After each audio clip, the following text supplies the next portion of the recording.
Hello friends, welcome back to my YouTube channel जिसे 2026, जिसके अंदर हमने पेपर 1 अभी स्टार्ट कर दिया है, जिसमें यूनिट नंबर 1 टीचिंग एप्टीट्यूड हम अभी स्टार्ट कर चुके हैं, जिसके अंदर टीचिंग कॉन्सेप्ट, ऑब्जेक्टिव, लेवल्स ये सारा पढ़ लिया है। उसके बाद हमने लर्नर कैरेक्टरिस्टिक्स वो भी पढ़ लिया है। आज हम नया थर्ड टॉपिक स्टार्ट करने जा रहे हैं, जिसका नाम है factor affecting teaching related to teacher, learner, support materials, instruction facilities, learning environment and institutions. ये सारी बातें हम आज के वीडियो के अंदर करेंगे। तो जितने भी स्टूडेंट्स जानना चाहते हैं कि शिक्षण अभियोग्यता के अंदर क्या क्या आएगा, तो वीडियो को अंत तक जरूर देखें। और जितने भी स्टूडेंट्स ने आगे का ये जो कॉन्सेप्ट हमने क्लियर कर दिया है, इसका अगर वीडियो चाहिए तो मैं डिस्क्रिप्शन लिंक में बायो में दे दूंगी, तो आप वहां से ले लेना। और जितने लोगों ने अभी तक अपनी जो टेलीग्राम चैनल है उसको ज्वाइन नहीं किया है, तो आप उसको ज्वाइन कर लेना, ताकि ये जितने भी सारे लेक्चर्स हो रहे उनकी सारी पीडीएफ आपको टेलीग्राम चैनल्स के अंदर मिल जाएगी। तो वीडियो शुरुआत करें। टीचिंग एप्टीट्यूड એટલે કે શિક્ષણ અભિયોગ્યતા, factor affecting teaching, teacher, learner અને ઇન્સ્ટિટ્યુશન્સ। તો આ દરેકે દરેક ટોપિક્સની અંદર આપણે અલગ અલગ પરિબળો સમજવાના છે કે જ્યારે શિક્ષક જે ભણાવે છે તો શિક્ષણને અસર કરતા પરિબળો કયા કયા છે। તો પેલું પરિબળ છે કે factor affecting teaching related to teachers. પેલા કયા પરિબળની વાત કરવાની છે? ટીચર એટલે કે શિક્ષકની વાત કરવાની છે। બીજું ફેક્ટર છે આપણું factor affecting teaching related to learner એટલે કે વિદ્યાર્થીની વાત કરવાની છે। પહેલા આપણે ટીચરની વાત કરવાની છે, બીજા ફેક્ટરની અંદર આપણે સ્ટુડન્ટની વાત કરવાની છે, ત્રીજા ફેક્ટરની અંદર factor affecting teaching related to support material. હવે ટીચર અને સ્ટુડન્ટ્સ જ્યારે ક્લાસરૂમની અંદર ભણાવે છે તો ત્યારે ત્રીજી વસ્તુ પણ જોઈશે, એ છે આપણું શું છે? મટીરિયલ। પછી છે factor affecting teaching related to instructional facility. તો જેટલી પણ સુવિધાઓનો લાભ આપવામાં આવે છે, બરાબર, તો એ ઇન્સ્ટ્રક્શનલ ફેસિલિટી કઈ કઈ અફેક્ટ કરે છે? Factor affecting teaching related to learning environment એટલે કે વાતાવરણ, તમે જ્યાં ભણાવો છો એ ક્લાસરૂમનું વાતાવરણ કેવી રીતે અસર કરે છે। પછી છે factor affecting teaching related to institution એટલે કે સંસ્થા, આ સંસ્થા સાથે એ પરિબળ કઈ રીતે અફેક્ટ કરે છે। તો આ તમામે તમામ આજે આપણે કોન્સેપ્ટ આજે આપણે આ વિડીયોની અંદર જોવાના છીએ। તો આ વિડીયો સંપૂર્ણ એક જ લેક્ચરની અંદર કવર થઈ જશે, તો વિડીયો અંત સુધી જરૂરથી જોજો। વિડીયોની શરૂઆત કરીએ। Factor affecting teaching related to teacher એટલે કે પહેલા આપણે શિક્ષણની વાત કરવાની છે કે એક શિક્ષક સંબંધિત શિક્ષણને અસર કરતા પરિબળો કયા કયા છે। In the teaching learning process, the teacher play a central role. જે શિક્ષકનો રોલ હોય છે એકદમ મધ્યસ્થ રોલ હોય છે, એકદમ કેન્દ્રમાં હોય છે।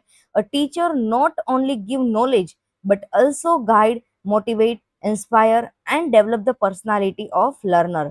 શિક્ષકનું કામ માત્ર જ્ઞાન પ્રદાન કરવું નથી, પરંતુ બાળકોને ગાઈડન્સ આપવું, મોટિવેશનલ કરવું, પ્રેરણા ઉદ્ભવવી, ત્યારબાદ ઇન્સ્પાયર કરવું અને develop the personality of leaders, મતલબ એનામાં વિકાસ કરવો એ કોનું કામ છે? એક ટીચરનું કામ હોય છે।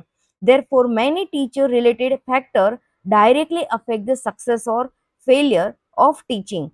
તો જે પણ આ શિક્ષણ એક ભણાવી રહ્યો છે, એક શિક્ષક જે શિક્ષણ આપી રહ્યો છે વિદ્યાર્થીને, તો એની અંદર ડાયરેક્ટલી જોડાઈ જાય છે તમારું સક્સેસ અને ફેલિયર। તો એના સિદ્ધાંત દ્વારા બાળકને એ પણ ખ્યાલ આવે છે કે એને જીવનમાં સફળતા મળશે કે નિષ્ફળતા। The following are the factor affecting teaching related to the teacher in the teaching learning process. તો એવા કયા કયા પરિબળો છે કે જેના દ્વારા ટીચિંગ લર્નિંગ પ્રોસેસ સ્ટાર્ટ થતી હોય છે? પહેલો સ્ટેપ છે આપણું સબ્જેક્ટ નોલેજ। કયું છે? સબ્જેક્ટ નોલેજ એટલે કે વિષય જ્ઞાન। કોને હોવું જોઈએ? વિદ્યાર્થીને કે શિક્ષકને? કોમેન્ટ સેક્શનમાં જરૂરથી જણાવજો। સબ્જેક્ટ નોલેજ કોને હોવું જોઈએ? સબ્જેક્ટ નોલેજ હોવું જોઈએ એક શિક્ષકને। Subject knowledge means the depth of understanding and mastery a teacher has over the subject they teach. A teacher must know concept, theory, principles, examples and recent development related to the subject.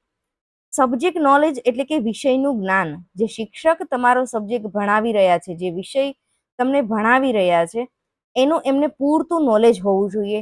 એના totally concept એમને ખબર હોવી જોઈએ, theory ખબર હોવી જોઈએ, એના સિદ્ધાંતો કયા છે એ ખબર હોવી પડે, પછી એના ઉદાહરણ કયા કયા છે, અને રિસેન્ટમાં એમાં કયા કયા ડેવલપમેન્ટ થયા છે, એમાં કયા કયા ચેન્જીસ થયા છે. તો આ તમામે તમામ વસ્તુઓ શિક્ષકને ખબર હોવી જોઈએ. તો આ સૌથી પહેલું જે આપણે ફેક્ટર આપ્યું છે એ કોના માટે આપ્યું છે? આ તો આપ્યું છે આપણને ટીચર માટે. કોના માટે આપ્યું છે? ટીચર માટે આપ્યું છે. તો જે આપણે ફર્સ્ટ આપ્યું છે એ આપણે કહી શકીએ કે આ કોના માટે આપ્યું છે આપણને? ટીચર રિલેટેડ, કે ટીચરને શું હોવું જોઈએ? તો સબ્જેક્ટ નોલેજ હોવું જોઈએ. A teacher who has strong subject knowledge can explain concept clearly, જે તમને દરેક કોન્સેપ્ટ ઇઝીલી રીતે સમજાવી શકે છે. બીજું, આન્સર સ્ટુડન્ટ ડાઉટ કોન્ફિડન્ટલી, જે પણ વિદ્યાર્થીને કોઈ ક્વેશ્ચન પ્રત્યે ડાઉટ છે તો એને કોન્ફિડન્ટલી એને સોલ્વ કરી શકે છે. Connect theory with practical life, જો કોઈ વસ્તુ નથી સમજાતી તો એને એક રિયલ લાઈફ એક્ઝામ્પલ સાથે એને સમજાવવામાં આવે છે. ક્રિએટ ઇન્ટરેસ્ટ અમંગ સ્ટુડન્ટ, અને સ્ટુડન્ટ્સને એ વસ્તુ પ્રત્યે જાગૃત કરવા, એને એટ્રેક્ટિવ કરવું. એ વસ્તુ એને નથી સમજાતી તો એને એટ્રેક્ટિવ તરીકે, ઇન્ટરેસ્ટિંગ તરીકે એને કોઈ કોન્સેપ્ટ એને સારી રીતે સમજાવવામાં આવે તો બાળક ઇઝીલી સમજી શકે છે. If the teacher knowledge is weak, students May receive incorrect or incomplete understanding. પણ જો શિક્ષકમાં નોલેજ એટલે કે જ્ઞાન બહુ જ નબળું હશે તો સ્ટુડન્ટ એ કેચઅપ કરી શકશે નહીં, દરેક કોન્સેપ્ટ એ સમજી શકશે નહીં. તો આનો મતલબ શું થશે? સબ્જેક્ટ નોલેજ હોવું જોઈએ. કોને? એક શિક્ષકને. આઈ હોપ તમને આ કોન્સેપ્ટ ક્લિયર થઈ ગયો હશે. નેક્સ્ટ છે તમારું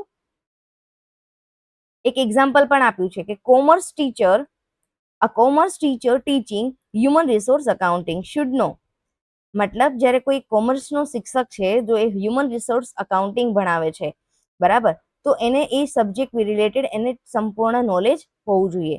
જેમ કે meaning and objectives, method of valuations, advantage and limitation, practical company example, આ દરેકે દરેક વસ્તુ શિક્ષકને આવડવી જોઈએ. If the teacher only read from notes without understanding the topic deeply, students will become confuse. જો માત્ર ટીચર ખાલી વાંચી જાય છે, કઈ વસ્તુ સમજાવતો નથી, તો એ સ્ટુડન્ટ્સને કોન્સેપ્ટ વિશે ખ્યાલ આવશે નહીં. તો એક શિક્ષક માટે દરેક કોન્સેપ્ટ, દરેક સ્ટુડન્ટ્સને એક એક્ઝામ્પલ સાથે એને કનેક્ટ કરવું જોઈએ કે જેથી સ્ટુડન્ટ ઇઝીલી સમજી શકે છે. બીજું છે કે નોલેજ ઓફ લર્નર, એટલે કે શીખનારાઓનું જ્ઞાન કેવું હોવું જોઈએ. Knowledge of learner means understanding students, સ્ટુડન્ટ્સને કઈ રીતે સમજવામાં સરળ પડે છે. પેલું age, intelligence level, interest, emotional conditions, learning ability and background. આ દરેકે દરેક પરિબળો છે એ શીખનારા એટલે કે જે લર્નર છે એને અફેક્ટ કરે છે. એની પોતાની ઉંમર, એનું બુદ્ધિનું સ્તર, રસ, ભાવનાત્મક સ્થિતિ, શીખવાની ક્ષમતા, પરિવાર અને સામાજિક પૃષ્ઠભૂમિ. તો દરેકે દરેક વસ્તુ વિદ્યાર્થીઓમાં હોય છે. Every student is a different, દરેક સ્ટુડન્ટ અલગ અલગ હોય છે. દરેકની બુદ્ધિ ક્ષમતાનો આંક અલગ અલગ હોય છે. Some learn quickly while some need more explanations. A teacher should understand these differences and teach accordingly. યાની કે જે પણ શિક્ષક છે, હવે એક ક્લાસની અંદર, માનો કે આ એક ક્લાસ છે, હવે એ ક્લાસની અંદર ટોટલ 5 જણા બેઠા છે. તો હવે આ જે શિક્ષક અહીંયા ભણાવી રહ્યો છે, બરાબર, તો આ શિક્ષક જે ભણાવી રહ્યો છે આ બ્લેક બોર્ડની અંદર, તો આ સ્ટુડન્ટની બુદ્ધિ ક્ષમતાનો આંક થોડો વધુ સારો હશે, આનો થોડો નબળો હશે, આનો એનથી પણ વીક હશે અને આનો એનથી પણ વીક હશે. તો સ્ટુડન્ટ શું કરશે, સોરી, શિક્ષક શું કરશે? દરેકને અલગ અલગ રીતે સમજાવશે. પેલા ઇઝી રીતે સમજાવશે, હજી ખ્યાલ નહીં આવે તો એને થોડું એક એક્ઝામ્પલ લઈને સમજાવશે, હજી ખ્યાલ નહીં આવે તો એને વધુ એના રિલેટેડ કોઈ એક્ઝામ્પલ આપીને સમજાવશે કે જેથી આ બધા સ્ટુડન્ટ્સને ઇઝીલી સમજાઈ જાય.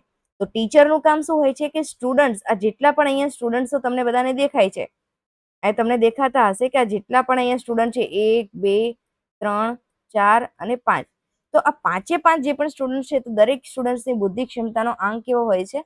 જુદો જુદો હોય છે. એટલે કે દરેકને જે સમજવાની શક્તિ હોય છે એ જુદી જુદી હોય છે. તો ટીચરને એ પ્રમાણે અલગ અલગ રીતે સમજાવવું પડે છે. કોઈને વધુ ડીપલી સમજાવવું પડે છે, કોઈ ટૂંકમાં સમજી જાય છે, આ રીતે. એક્ઝામ્પલ આપ્યું છે કે if teacher notice that rural students are weak in English, એટલે કે જેટલા પણ ગામડાના છોકરા હોય છે એ ઇંગ્લિશ શીખવામાં નબળા હોય છે, the teacher May explain concept in both English and Gujarati. જો આપણે એને સમજાવવા હોય ટીચરને તો એને ઇંગ્લિશ અને ગુજરાતી બંને લેંગ્વેજમાં એને શીખવવું પડે. Smart teacher changes teaching style according to students need. જો સ્ટુડન્ટ્સની જરૂરિયાત હોય, આ મોસ્ટ ઇમ્પોર્ટન્ટ વર્ડ છે કે જ્યારે પણ સ્ટુડન્ટ્સની જરૂર હોય, બરાબર, તો એ પ્રમાણે શિક્ષકને બદલાવવું જોઈએ. તો પછી એને હાર્ડલી રીતે ના સમજાવાય, એને એકદમ સ્મૂથલી ભાષામાં એને સમજાવવું પડે છે. થર્ડ કોન્સેપ્ટ છે આપણો ટીચિંગ સ્કિલ. કયો છે? ટીચિંગ સ્કિલ એટલે કે શિક્ષણ કૌશલ્ય. Teaching skill means the ability of a teacher to teach effectively. એટલે કે એક શિક્ષક જ્યારે સ્કૂલમાં અથવા કોલેજમાં જ્યારે ભણાવી રહ્યો છે દરેક લર્નર્સને એટલે કે સ્ટુડન્ટ્સને, તો ત્યારે એનામાં એ જે શિક્ષણ, એ જે ભણાવવાની કળા છે એ કેવી હોવી જોઈએ? ઇફેક્ટિવ, અસરકારક હોવી જોઈએ. જેમ કે એમાં મેઇન વસ્તુ ધ્યાનમાં લેવામાં આવે છે, એનું ફર્સ્ટ છે એનું કોમ્યુનિકેશન સ્કિલ. એની જે માહિતી સંચાર કરવાની જે પ્રક્રિયા છે એ કેવી હોવી જોઈએ. બીજું પ્રેઝન્ટેશન સ્કિલ, એટલે એ જે પણ વસ્તુ સમજાવી રહ્યો છે, પ્રેઝન્ટ કરી રહ્યો છે સ્ટુડન્ટ્સની સામે, તો એ કેવી રીતે સમજાઈ રહ્યો છે. પછી છે ક્વેશ્ચનિંગ સ્કિલ. માત્ર ભણાઈ કરવું it is not good for teacher, but question answer કરવા ડ્યુરિંગ સેશન્સ એ મોસ્ટ ઇમ્પોર્ટન્ટ હોય છે. બ્લેકબોર્ડ યુઝ, ઓનલી તમે બુક્સ લઈને રીડ કરો છો, it is not enough for teacher or students, but you use in blackboard. Then use of technology, તમે ટેકનોલોજીને યુઝ કરો છો. જેમ કે અત્યારે બધી જગ્યાએ અત્યારે સ્માર્ટ ટીવી આવી ગયા છે, તો સ્માર્ટ ટીવીની અંદર તમે પીપીટીથી ભણાવો છો, બરાબર, કોઈ એનિમેશનથી ભણાવો છો, બરાબર, કોઈ ગ્રાફ દ્વારા ભણાવો છો. તો શેના દ્વારા તમે ભણાવી રહ્યા છો એ ડિપેન્ડ કરે છે તમારા ઉપર કે સ્ટુડન્ટ્સને કઈ રીતે સમજાય છે. હવે આ જ્યારે આખો જ્યારે ક્લાસ ભરેલો હોય છે ત્યારે તમે ક્લાસરૂમ મેનેજમેન્ટ કઈ રીતે કરો છો? આ દરેકે દરેક આ સ્ટુડન્ટ્સ જેટલા પણ અહીંયા છે, આ બેઠા છે, તો આને તમે કઈ રીતે સંભાળી રહ્યા છો? તો એને આપણે કહીશું classroom management. Even if a teacher has a good knowledge, જો એક શિક્ષકને સારું નોલેજ છે, without teaching skill students may not understand properly. તો શિક્ષણ કૌશલ્ય વગર કોઈ શિક્ષક સારી રીતે ભણાવી શકે નહીં અથવા તો સ્ટુડન્ટને સમજાવી શકે નહીં. આઈ હોપ તમને આ કોન્સેપ્ટ ક્લિયર થઈ ગયો હશે. એક એક્ઝામ્પલ આપ્યું છે કે ટીચર શું યુઝ કરે છે? પીપીટી પ્રેઝન્ટેશન્સ, ચાર્ટ્સ, જે મેં અહીંયા ઉપર કીધું ને એ જ વસ્તુ. રિયલ લાઈફ એક્ઝામ્પલ એને સમજાવે છે આપીને. અને સ્ટુડન્ટ્સ ઇન્ટરેક્શન એટલે કે આઈ કોન્ટેક્ટ દ્વારા. જ્યારે તમે સ્ટુડન્ટ સાથે વાત કરો છો ત્યારે તમારે શું રાખવું પડે? આઈ કોન્ટેક્ટ બનાવી રાખવો પડે. કયો રાખવો પડે? આઈ કોન્ટેક્ટ બનાવી રાખવો પડે. ત્યારે જ સ્ટુડન્ટ્સ તમારા પ્રત્યે ધ્યાન આપે. Make learning more interesting and effective. જ્યારે બધી વસ્તુ હશે ત્યારે સ્ટુડન્ટ શું કરશે? ભણશે. ફોર્થ આપણને આપ્યું છે ફ્રેન્ડલીનેસ એન્ડ એપ્રોકેબિલિટી. મિત્રતાપૂર્ણ અને સહેલાઈથી મળવા યોગ્ય સ્વભાવ. A teacher should be friendly, caring, approachable so students feel comfortable asking questions and sharing problems. એક શિક્ષક હોય છે એને થોડું નોર્મલ અને લિબરલ રહેવું પડે છે એક વિદ્યાર્થી પ્રત્યે. એક ફ્રેન્ડલી તરીકે નેચર રાખવો પડે છે, એની સંભાળ રાખવી પડે છે, એને એપ્રોચ આપવો પડે છે, એને બધી તકો આપવી પડે છે. તો એનાથી શું થાય છે કે સ્ટુડન્ટ્સ ફ્રીલી તમને કોઈને કોઈ વાત કરી શકે છે જ્યારે એ કોઈ મૂંઝવણમાં હોય છે ત્યારે. Fear create distance while friendliness create confidence. જ્યારે તમે દૂર રહો છો શિક્ષકથી ત્યારે એક શિક્ષક તરફથી તમને ડર લાગવા લાગે છે. જ્યારે તમે શિક્ષકને કોઈ વસ્તુ પૂછી નથી શકતા, બોલી નથી શકતા, તો એ શિક્ષક પ્રત્યે તમે ગભરાઈ ગયા હોવ છો. વાઇલ જ્યારે ફ્રેન્ડલેસ હોય છે, ત્યારે શિક્ષક સાથે તમારા સંબંધો સારા હોય છે, ત્યારે તમે શિક્ષકને ઇઝીલી એક આત્મવિશ્વાસ સાથે જે પણ ક્વેશ્ચન્સ ના આવડતો હોય તો એનો તમે ઇઝીલી આન્સર મેળવી શકો છો.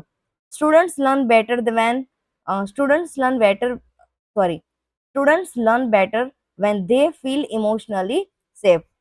સ્ટુડન્ટ્સ ક્યારે શાંતિ અનુભવશે? કે જ્યારે એ પોતાને સમજશે કે નહીં, હું ઇમોશનલી બધી જ રીતે સેફ છું, હું જો મારા શિક્ષકને આ વાત કરીશ તો મને કોઈ જ આગળ જતા પ્રોબ્લેમ આવશે નહીં. તો એના કારણે એક ડર દૂર કર્યા વિના એક સ્ટુડન્ટ એટલે કે વિદ્યાર્થી શું કરે છે? એના ટીચરને કોઈને કોઈ પ્રોબ્લેમનું સોલ્યુશન લાવે છે. If a student is a weak in accounting and the teacher politely help after class, the students gain confidence and improve. તો એ સ્ટુડન્ટ શું થાય છે? નોલેજ પણ ઇમ્પ્રુવ થાય છે. હવે વાત કરીએ પર્સનાલિટી એન્ડ બિહેવિયર એટલે કે વ્યક્તિ અને વર્તનની વાત કરીએ. ટીચર પર્સનાલિટી ઇન્ક્લુડ, ટીચરની પર્સનાલિટી એટલે કે વ્યક્તિત્વ કેવું હોવું જોઈએ.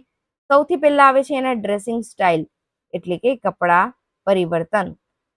પછી છે કોન્ફિડન્સ એટલે કે આત્મવિશ્વાસ, એટીટ્યુડ કમ્યુનિકેશન માહિતી સંચાર, બિહેવિયર એટલે કે વર્તન. તો આઈ હોપ કે students observe and limited teachers imitate teachers, therefore teacher act as a role model.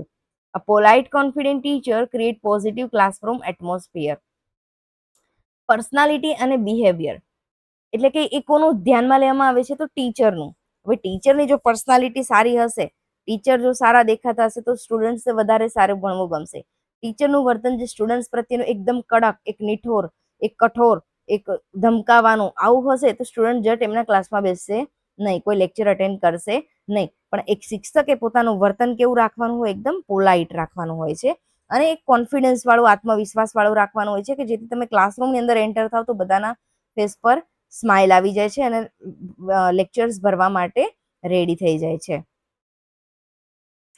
6થા નંબરનો પોઈન્ટ છે આપણો level of adjustment and mental health એટલે કે સમાયોજન અને માનસિક આરોગ્ય. A teacher should be mentally healthy and emotionally balanced. If a teacher is stressed, frustrated, emotionally disturbed, teaching effectiveness is decreases. Good mental health help the teacher. કે જ્યારે એક શિક્ષક મગજથી healthy હોય છે બટ ઇમોશનલી શું કરવું પડે છે એને હેન્ડલ કરવું પડતું હોય છે.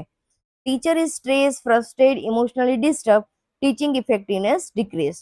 જ્યારે કોઈ એક શિક્ષક કોઈ ચિંતામાં ડૂબેલો હોય, ફ્રસ્ટ્રેટ થઈ ગયો હોય, ઝઘડો કર્યો હોય કોઈની સાથે, તો ત્યારે શું થાય છે કે ટીચરનું જે એડજસ્ટમેન્ટ છે એ ખોરવાઈ જાય છે એક ક્લાસની અંદર.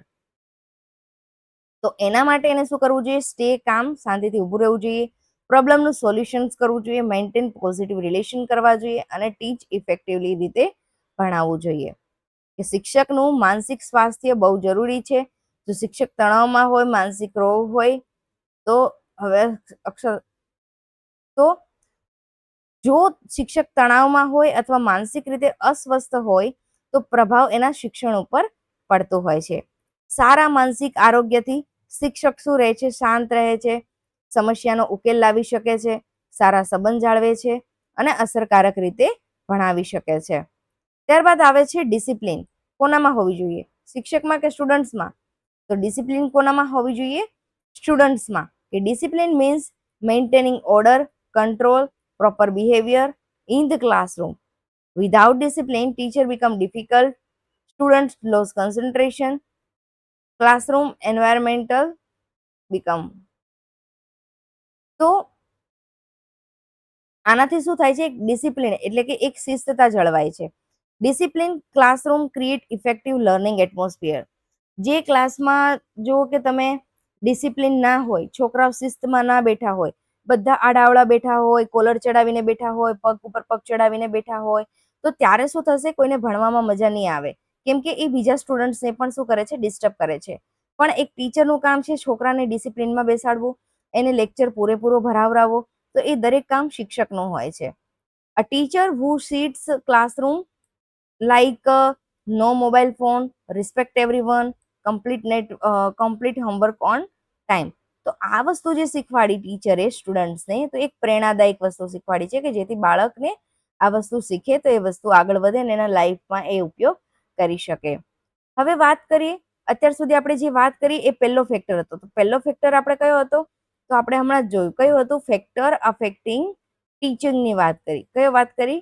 Factor affecting teaching. જેટલા અંદરના કોન્સેપ્ટ છે બધા લખતા રહેજો, શોર્ટ નોટ્સ બનાવતા રહેજો. કી પોઈન્ટ્સ જેટલા પણ યલો લાઈન કરેલી છે બધા પોઈન્ટ વાઇઝ લખતા જજો. હવે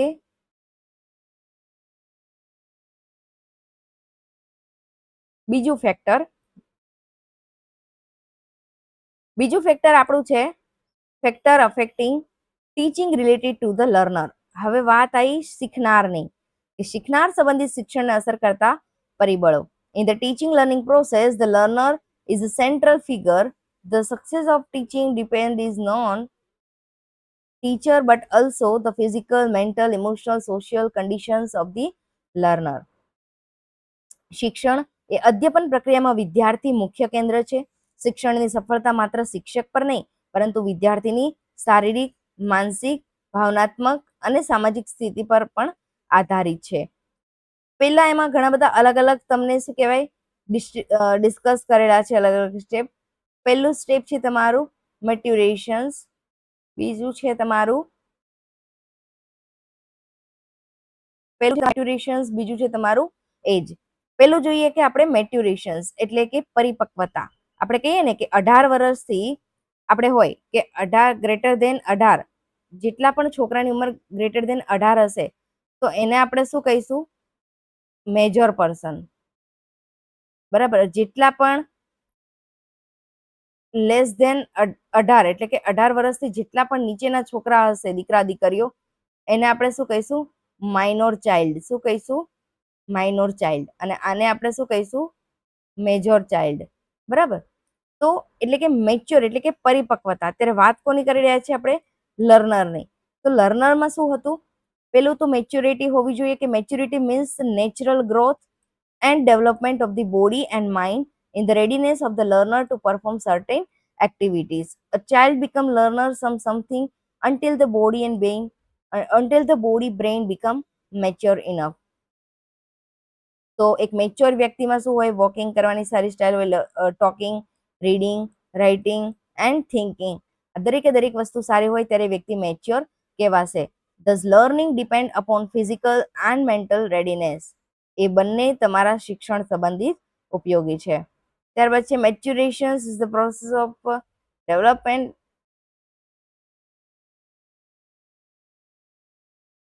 So maturations is the process of development of the bodily system, coordinations in the functioning of bodily organs and physical readiness of the individual of learning. Maturations govern not only certain specific motor behavior such as a working capital, such as a walking and talking. Sorry for that. This readiness potential within the individual determine what to learn, how to learn. આ દરેકે દરેક વસ્તુ શેમાં જોવામાં આવે છે? મેચ્યોરિટીની અંદર. એટલે કે 18 વર્ષથી જે પણ સ્ટુડન્ટ છે એ દરેક વસ્તુ વિચારે છે કે અહીંયા મેં જે વસ્તુ કરી છે તો હવે એને હું વોટ ટુ લર્ન, શું હજી નવું શીખી શકું છું અથવા હજી બીજું શું કરી શકું છું, હાઉ ટુ લર્ન, કઈ રીતે શીખી શકું છું. ત્યારબાદ સેકન્ડ છે તમારું એજ એટલે કે ઉંમર. Mental ability potential develop with age and learning efficiency increase.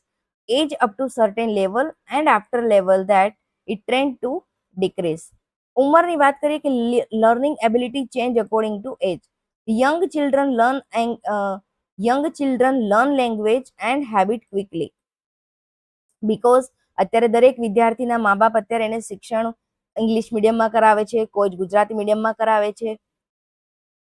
તો આ દરેકે દરેક વસ્તુ એની એજને મેટર કરે છે. Adults learn through experience and reasoning. Learn capacity increase with age up to certain stage of many decision.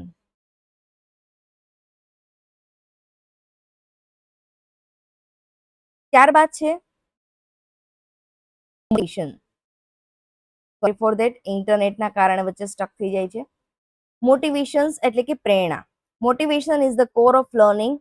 Like that, it is a conditions for eliciting behavior. In the other words, the bring appropriate behavior to be learned. Motivation is necessary for reinforcement, which is turn essential coordination of learning. Motivation permit reinforcement of occur. એટલે કે પ્રેરણા એટલે શીખવા માટેની આંતરિક ઈચ્છા તે વિદ્યાર્થીઓને આપે છે, જેમ કે ઉર્જા, રસ, મહેનત કરવાની ઈચ્છા અને આત્મવિશ્વાસ. આ દરેકે દરેક વસ્તુ છે એ કોણ આપે છે? અત્યારે આપણને એક learner. In increase the variability of behaviour, thus raising the probability of occurrence of correct response. Motivation એટલે કે પ્રેરણા. તો પ્રેરણા તમે જ્યારે લર્નરને આપો છો તેનામાં એનર્જી વધે છે, ઇન્ટરેસ્ટ વધે છે કામ કરવા પ્રત્યેનો, પરસિસ્ટન્ટ એક સૂત્રતા થાય છે, અને કોન્ફિડન્સ એટલે કે આત્મસન્માન પણ એનું શું થાય છે, ડે બાય ડે એનું વધે છે જ્યારે તમે કોઈ એક સ્ટુડન્ટ્સને કોઈ એક સાચા માર્ગદર્શન તરફ લઈ જાઓ છો ત્યારે. Without motivation learning become difficult. જો પ્રેરણા વગરનો માણસ હોય એને ડિફિકલ્ટી જીવનમાં આવે. ટાઈપ આપ્યા છે ઇન્ટ્રન્સિક મોટિવેશન અને બીજું છે એક્સટ્રિન્સિક મોટિવેશન. પેલું છે ઇન્ટ્રન્સિક મોટિવેશન એટલે કે ઇન્ટ્રન્સિક મોટિવેશન અને એક્સટ્રિન્સિક મોટિવેશન. ઇન્ટ્રન્સિક મતલબ અંદરનું, એટલે કે આંતરિક વાત કરી છે. શેની વાત કરી છે? આંતરિકની. અને જ્યારે એક્સટ્રિન્સિક કીધું છે એટલે આપણે શેની વાત કરી છે? એની અંદર બાહ્યની વાત કરી છે.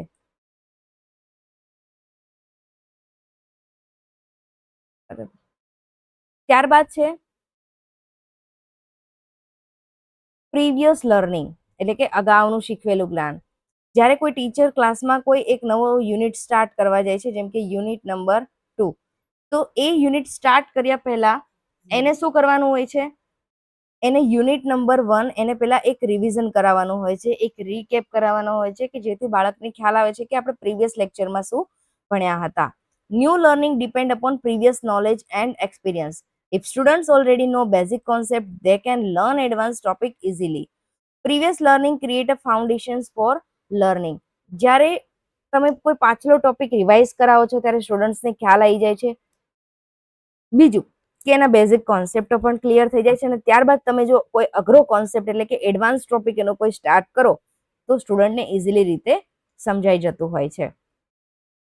ત્યારબાદ છે ઇન્ટેલિજન્સ એટલે કે બુદ્ધિ શક્તિ. Intelligence innate mental ability to basic the cognitive development of an individual. તો ઇન્ટેલિજન્સ મીન્સ મેન્ટલ એબિલિટી, જેમ કે થિંક એટલે વિચારવું, અન્ડરસ્ટેન્ડ સમજવું, સોલ્વ પ્રોબ્લેમ્સ એટલે પ્રશ્નોના સમસ્યાનું નિવારણ લાવવું, લર્ન ક્વિકલી ઝડપથી શીખવું કોઈ વસ્તુ. તો આ દરેક વસ્તુ શેની અંદર આવશે? ઇન્ટેલિજન્સ એટલે કે બુદ્ધિ શક્તિની અંદર. ત્યારબાદ આવશે તમારું students with higher intelligence generally learn faster. However, intelligence alone does not guarantee success. Hard work is also necessary. ત્યારબાદ છે મેન્ટલ હેલ્થ એટલે કે માનસિક સ્વાસ્થ્ય. General mental health is an item of good mental health in terms of absence of anxiety, conflict, worry, and frustration, etc. Provide the learner with a good ground to learn better. કે માનસિક આરોગ્ય કોનું? એક student અને teacher. ટીચરનો તો ચલો એક time બી સમજ્યા, પણ સ્ટુડન્ટનું માનસિક આરોગ્ય ક્યારેક સારું હોય ને ક્યારેક સારું ના પણ હોય. તો એના માટે શું કરવું જોઈએ? Good mental health in terms of absence of anxiety. એનાથી પહેલા તો તમારે જે માણસને કોઈ કન્ફ્યુઝન છે, કોઈ ચિંતામાં જતો રહે છે, એને દૂર કરવી પડે. ફ્રસ્ટ્રેશન એના ઉપર નીકાળવું ન જોઈએ. Provide the learner with a good ground the learn better. એટલે કે જ્યારે શીખનાર શીખી રહ્યો છે તો એ બહુ વધુ સારી રીતે સમજી શકે તેવો પ્રયત્ન કરવો જોઈએ. Good mental health help learners concentrate and learn effectively. જો એની માનસિક પરિસ્થિતિ સારી હશે તો એ બહુ સારી રીતે કોન્સેપ્ટને સમજાવી શકશે અને શીખાવી પણ શકશે.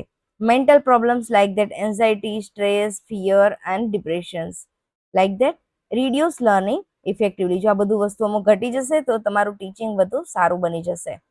ત્યારબાદ છે ફિઝિકલ હેન્ડીકેપ્ડ એન્ડ ડાયફંક્શનિંગ.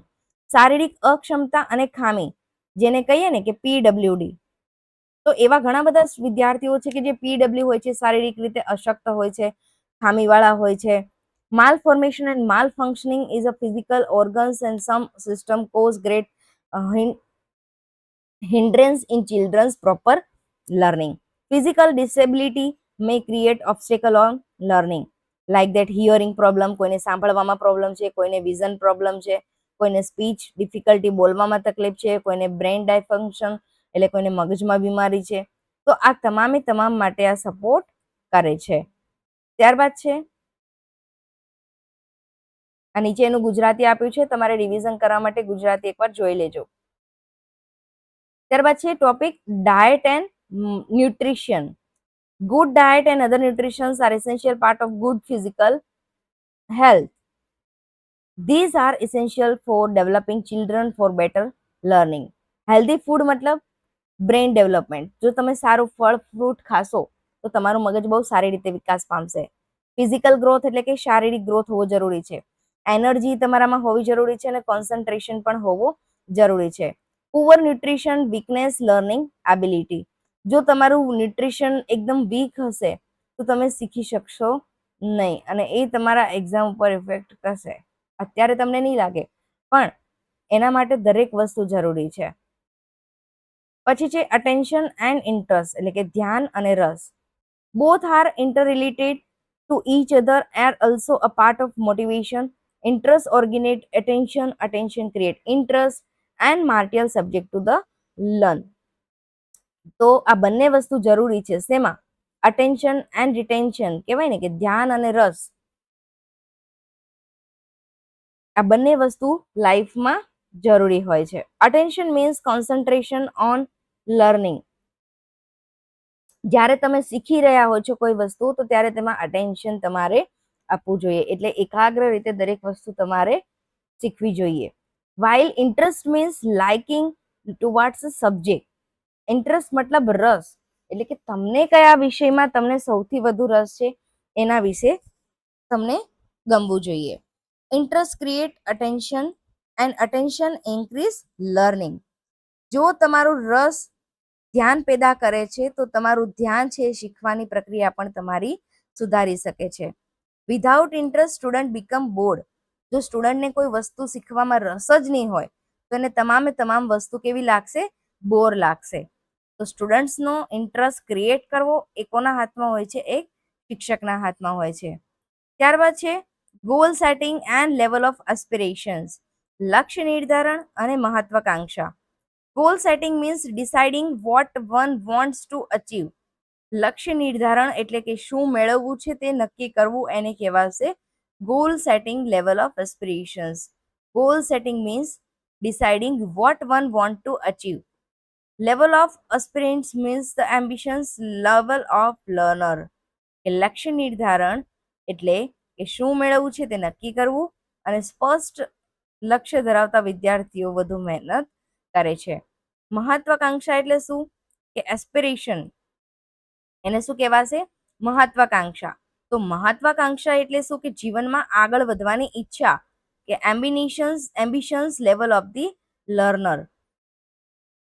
તો આ હતું આપણું બીજું ફેક્ટર, લર્નર એટલે કે વિદ્યાર્થીનું. ત્રીજું ફેક્ટર છે આપણું factor affecting teaching related to the subject matters. જો અહીંયા સુધી તમને દરેક વિદ્યાર્થીને ખબર પડી હોય તો વિડીયોને લાઈક કરી દેજો, શેર કરી દેજો અને કોમેન્ટ કરવાનું ભૂલતા નહીં. Factor affecting teaching related to subject matter એટલે કે વિષય વસ્તુ સંબંધિત શિક્ષણને અસર કરતા પરિબળો. તો હવે સબ્જેક્ટ મેટર કયા કયા કરે છે? તો એજ્યુકેશનલ અને psychologist set the syllabus according to the physical and mental development of children. Even then the important materials related factor affecting teacher. તો એ વ્યક્તિ જ્યારે એટલે કે લર્નર કોઈ વસ્તુ સમજી રહ્યો છે, બરાબર, કોઈ સબ્જેક્ટ રિલેટેડ, તો એને ઇઝીલી સમજાય છે કે નહીં તે જોવું પડે છે. કેમ કે એમાં એનું ફિઝિકલ એટલે કે શારીરિક અને માનસિક બંને સ્થિતિ એક સાથે જોડાયેલી હોય છે કે જ્યારે તમે શીખવતા હોવ છો ત્યારે. The nature and structure of subject matter also affect teaching. જ્યારે શિક્ષક એક સબ્જેક્ટ ભણાવી રહ્યા છે, શિક્ષણ આપી રહ્યા છે, ત્યારે એને સબ્જેક્ટનું પહેલાં તો નોલેજ હોવું જોઈએ. તો એના કારણે એને ફેક્ટર કયા કયા મહત્વના છે? પહેલું તો ડિફિકલ્ટી લેવલ ચેક કરવું પડે પોતાનું, કઈ કઈ જગ્યાએ જે હું અટકું છું. ત્યારબાદ લેન્થ ઓફ સિલેબસ, કોઈ પણ વિષયનો એને સિલેબસ જોવાનો હોય છે. ત્યારબાદ છે રિલેવન્સ એટલે એને લાગતા વળગતા છે કે નહીં, એનો મતલબ કે એના જેવો સેમ છે કે નહીં, કે જે એને વસ્તુ આવડે છે એ જ છે કે નહીં. ત્યારબાદ છે પ્રેક્ટિકલ નેચર્સ, રિયલ લાઈફમાં એને સમજી શકાય છે કે નહીં. ઓર્ગેનાઇઝેશન્સ ઓફ કન્ટેન્ટ એટલે કે વિષયની ગોઠવણી છે કે નહીં. મુખ્ય પરિબળો કયા કયા હતા? તો વિષયની મુશ્કેલી, પાઠ્યક્રમની લંબાઈ, ઉપયોગિતા, પ્રેક્ટિકલ સ્વરૂપ અને પ્રાયોગિકતા સમય. તો પ્રેક્ટિકલ સ્વરૂપ અને વિષયની ગોઠવણી, તો આ તમામે તમામ શું છે? એના મુખ્ય પરિબળો છે. ચોથી વાત કરીએ કે factor related to methods of teaching, instructional facility and environmental એટલે કે શિક્ષણ પદ્ધતિ અને વાતાવરણ સંબંધિત પરિબળો. કયા કયા છે? Knowledge of method of teaching is very essential for effective learning. For better outcome, teachers should use the appropriate method of teaching considering chronological age and mental development of children. However, the summary is generally used method is present below. મતલબ શું થશે કે teaching method and classroom environment greatly affect learning outcome. જ્યારે કોઈ learner કોઈ વસ્તુ શીખી રહ્યો છે તો એને એમાંથી શું મળતા હોય છે? આઉટકમ. એટલે કે એમાંથી કઈ ને કઈ વસ્તુ શીખવા મળતી હોય છે. જેમ કે ગુડ ટીચિંગ મેથડ, જો એક શિક્ષક સારી રીતે ભણાવે કોઈ મેથડ તો એનામાં લેક્ચર મેથડ સારી હોય છે, ડિસ્કશન મેથડ એટલે સમજાવવાની રીત સારી હોય છે, ડેમોન્સ્ટ્રેશન મેથડ એટલે એને જે તમને ડિજિટલ બોર્ડમાં સમજાવી રહ્યો છે એ સ્ટાઇલ સરસ હોય છે, પ્રોજેક્ટ મેથડ એની બહુ સારી હોય છે, ઓનલાઈન લર્નિંગ બહુ સારું હોય છે.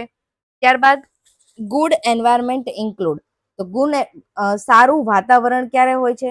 તો ક્લીન ક્લાસરૂમ, તો તમને ભણાવવાની પણ મજા આવે છે, પ્રોપર લાઇટિંગ હોવી જોઈએ, સાયલન્સ ક્લાસ હોવો જોઈએ, એન્ડ ટેકનોલોજી હોવી જોઈએ, અને પોઝિટિવ એટમોસ્ફિયર હોવું જોઈએ. ત્યારે જઈને કોઈને કોઈ કામ થતું હોય છે. નેક્સ્ટ પરિબળની વાત આવે તો factor affecting teaching related to institution. Institution મતલબ શું થશે? સંસ્થા. શું થશે? સંસ્થા. The teaching learning process depend on many factors. They are independent to each other. Institutions are one of the factors that directly affect learning. Educational institution directly influence teaching quality. એના સૌથી પહેલા ગુણ જોવામાં આવે છે કે શૈક્ષણિક સંસ્થાઓ શિક્ષકની ગુણવત્તા પર સીધી અસર કરે છે. The following factor can be summarized as factor affecting teaching related to institution. હવે આ સંસ્થા સાથે કયા કયા મેઇન પરિબળોની વાત કરવાની છે કે અફેક્ટ કરે છે. તો પહેલો પરિબળ છે ટીચર સ્ટુડન્ટ રેશિયો. કયો છે? ટીચર સ્ટુડન્ટ રેશિયો, એટલે કે શિક્ષક અને વિદ્યાર્થી વચ્ચેનો રેશિયો કયો હોય છે? તો જીસેટમાં લાસ્ટ પ્રીવિયસ યર ક્વેશ્ચન્સની અંદર, તો પ્રીવાયક્યુની અંદર આ ક્વેશ્ચન્સ પૂછાઈ ગયો છે ટીચર સ્ટુડન્ટ રેશિયોમાંથી. સ્મોલ ક્લાસ અલાઉ ઇન્ડિવિજ્યુઅલ અટેન્શન. જો તમારો ક્લાસ નાનો છે તો તમે પ્રત્યેક સ્ટુડન્ટ પ્રત્યે એક ઇન્ડિવિજ્યુઅલ અટેન્શન આપી શકો છો. પરંતુ જો ક્લાસની અંદર સંખ્યા વધી જાય છે તો તમે એટલું પૂરતું બધા ઉપર ધ્યાન આપી શકતા નથી. 40 students are easier to manage than 150 students. 150 students કરતા 40 સ્ટુડન્ટ્સ તમે ઇઝીલી સાચવી શકો છો. બીજું છે quality of teachers and there commitment. શિક્ષકોની ગુણવત્તા અને પ્રતિબદ્ધતા, કે જેટલા પણ ક્વોલિફાઈડ એન્ડ ડેડિકેટેડ ટીચર્સ છે એ પોતાની ઇમ્પ્રુવ એજ્યુકેશન ક્વોલિટી વધારવા માગે છે. તો યોગ્ય અને પ્રતિબદ્ધ શિક્ષકો શિક્ષણ પણ સુધારે છે. થર્ડ છે ઇન્ફ્રાસ્ટ્રક્ચર, એટલે કે માળખાકીય સુવિધા, કે જે પણ ફેસિલિટી છે, library work, sports, EOC, right that, તો આ ઇન્ફ્રાસ્ટ્રક્ચર, આ બધી અલગ અલગ વાતાવરણ છે, એ માળખાકીય સુવિધાઓ કઈ રીતે મળે છે. ફેસિલિટી લાઈક ધેટ લાઇબ્રેરી, કોલેજમાં શું હોય? લાઇબ્રેરી હોય, લેબોરેટરી હોય, ઇન્ટરેસ્ટ હોય, સ્માર્ટ ક્લાસરૂમ ઇન્ટરનેટ હોય, સ્માર્ટ ક્લાસરૂમ હોય, તો જેનાથી બાળકનું શું થાય છે? લર્નિંગ ઇમ્પ્રુવ થતું હોય છે, એટલે કે ધીમે ધીમે એનું આગળ વધતું હોય છે. ત્યારબાદ છે એડોપ્ટ ટીચિંગ મેથડ. કઈ મેથડ છે? Adopt teaching method. અપનાવેલી શિક્ષણ પદ્ધતિ, કે આધુનિક પદ્ધતિઓ વધુ અસરકારક બને છે ક્યારે? કે જ્યારે તમે મોડર્ન ટીચિંગ મેથડને અપનાવો છો ત્યારે. ત્યારબાદ છે સંચાલન, એટલે કે મેનેજમેન્ટ વાત કરી છે કે good administration support teachers and students effectively. સારું સંચાલન અને શિક્ષણને મજબૂત બનાવે છે. કોણ? એક ટીચર. Institutional learning. ત્યારબાદ છે આપણે એક જોયું વાતાવરણ. હવે છે ઇન્સ્ટિટ્યુશનલ અચીવમેન્ટ. તમે જે કંઈ પણ કામ કરો છો તો એમાં તમને સીધી કંઈ ને કંઈ એવોર્ડ પ્રાપ્ત થયેલા હશે, બરાબર? એવોર્ડ છે, સારો કોઈ સર્ટિફિકેટ મળેલું છે, તો તમે જે પણ કંઈ કામ કરી રહ્યા છો એ કામ પ્રત્યે તમને કંઈ ને કંઈ વસ્તુ મળી રહી છે, એ તમારું શું કહેવાશે? અચીવમેન્ટ. શું કહેવાશે? અચીવમેન્ટ. અ રેપ્યુટેડ ઇન્સ્ટિટ્યુશન મોટિવેટ લર્નર્સ, એટલે પ્રતિષ્ઠિત સંસ્થા વિદ્યાર્થીઓને પણ પ્રેરણા આપે છે. અથવા તો જ્યારે કોઈ કોર્સ નવો આવ્યો છે, માર્કેટમાંથી આવ્યો છે, તમે એની એક્ઝામ આપી અને તમે એમાં પાસ થઈ ગયા, તમને એનું સર્ટિફિકેટ મળશે, બરાબર, દરેક વસ્તુ મળશે. એ તમારું એક પ્રકારનું શું કહેવાય, સિદ્ધિ, અચીવમેન્ટ.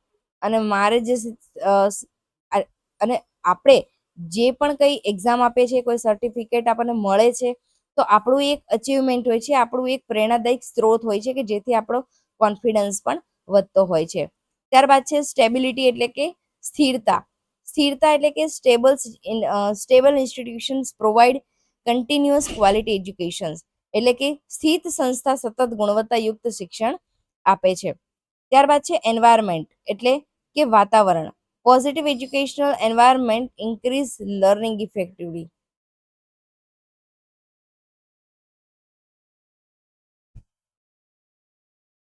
ત્યારબાદ છે ફિઝિકલ એન્ડ માર્ટિયલ રિસોર્સિસ એટલે કે ભૌતિક અને સામગ્રી સાધનો, કે teaching aid, books, computer, equipment, support, effective teaching, શૈક્ષણિક સિદ્ધાંત સાધનો શિક્ષણને અસર અને અસરકારક બનાવે છે. શું? તો ભૌતિક અને સામગ્રી સાધનો, teaching aids, related books, computers.